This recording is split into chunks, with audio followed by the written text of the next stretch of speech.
Hello বন্ধুরা, তোমরা দেখতেই পাচ্ছ আমি কি ফল কাটছি। এই ফলটা হচ্ছে কামরাঙা।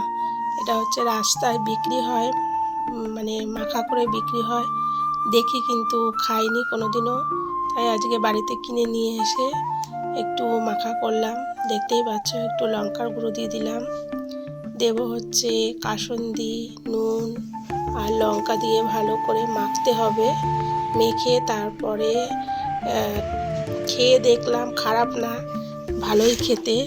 আর যা হয়েছিল না, খুব সুন্দর হয়েছিল মাখাটা, মানে বাড়িতে সুন্দর করে মেখেছি, খুব ভালো লাগলো খেতে। ঠিক আছে, তোমরাও বানিয়ে খেও, খুব ভালো লাগবে। আর ভিডিওটা যদি ভালো লেগে থাকে অবশ্যই লাইক কমেন্ট শেয়ার করে দিও। ঠিক আছে বন্ধুরা, টাটা।